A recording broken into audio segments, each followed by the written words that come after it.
Welcome back, everybody. Right now, we are going to cover the essential poker tools that profitable online players need. And this all boils down to different programs that you're going to be running on your computer.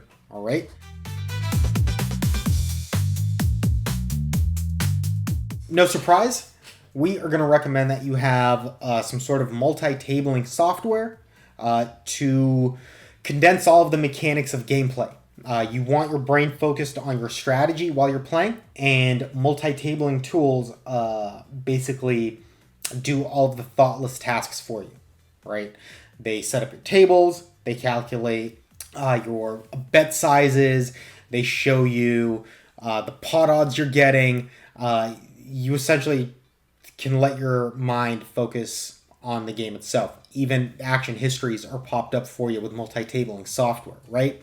So you definitely need something like Jurojin. And you need something to keep your hand histories organized and give you statistics on your gameplay. Those would be database programs like Poker Tracker, Hold'em Manager, Drive HUD, Hand to Note. All of those perform similar tasks, and you're going to need one of them. We showed you last time how Poker Tracker works when it comes to doing hand history reviews. Furthermore, these programs show you your graphs. They measure your win rates or standard deviation and show you all sorts of useful statistics on your gameplay, like how often you enter pots, your c-bet percentages, down to every frequency that you will explore later down the line with a solver when you're, an established winner. It's hard to explain everything this does until you are you're getting into the weeds of the game. But just know that you are going to need a database program. Something like Poker Tracker. You already saw what we did with the hand history reviews earlier. Moving forward, you are going to need something like an equity calculator or a flop visualizer. All right. They are similar. Flop visualizers do a little bit more than equity calculators, so let me demonstrate that. If you are working with an equity calculator, you have the power to select a range. Let's say a range like this, something that might open raise.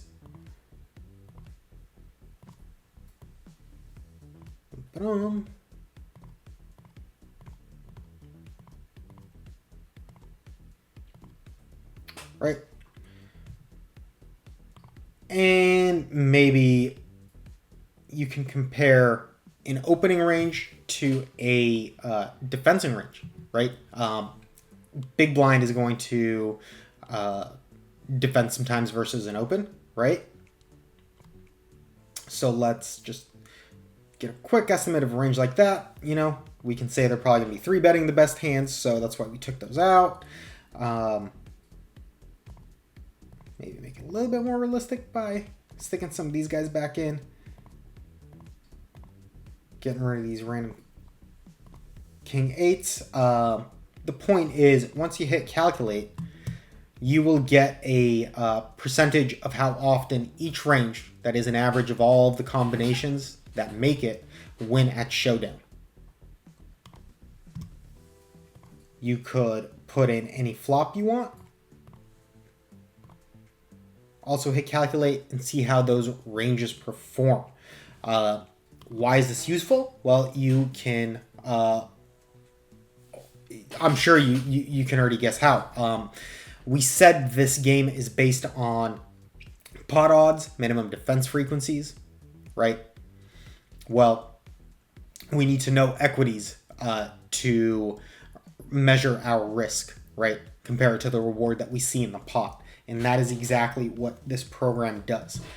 We can put people on a range, measure the equity of that range versus our range, or maybe versus specific holdings themselves.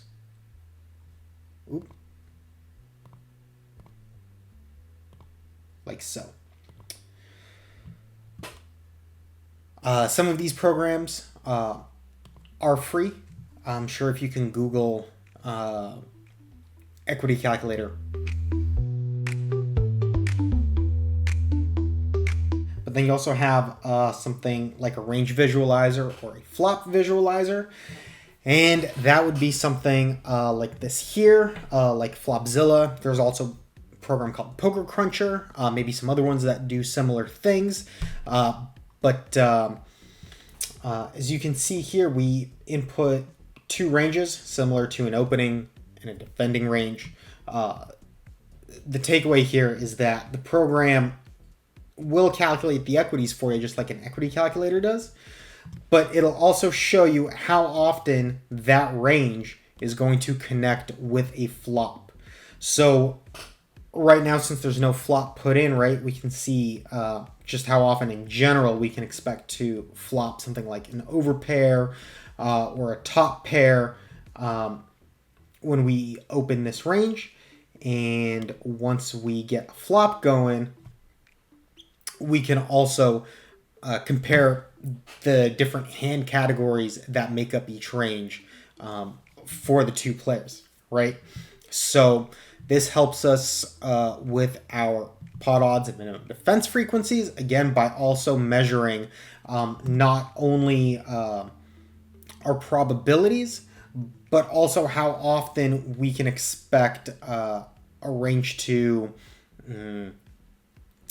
break up when it faces certain actions. So we know that fold equity works by getting our opponents to fold more often than they should, right? So if we place a C bet and we want to know just how many hands we can get big blind to fold, right? Say that we make a small C bet, we can assume that basically every single kind of pair and better is going to continue. So we're going to like check off these filters, and we expect all of the draws to continue as well when it's a small bet, right? And then we can see here that about 73% of this range will continue to a small C bet, most likely, right? So if 73 is continuing, 27 is not, right? And if we know that doesn't meet MDF, then we know placing a bet there every time will get us to profit. And hopefully you are already thinking further than this into how you can use this tool, because to beat the Microstakes, you really don't need any more than this. Of course, solvers are available, and we don't want to discourage anyone from using them. Just want to make the point that a lot of the math and range analysis that you are going to be doing as you do your hand reviews can be done without solvers. Once you beat the Microstakes, you will see they'll become much more important. But if you're just trying to get out the micros, don't worry too much about that. If you have multitabling software, database HUD, and something like a flop visualizer, which also performs equity calculations, obviously, you will do just fine. So thank you for watching, and catch us next time as we start diving into pre-flop play. Download it for free at JurojinPoker.com.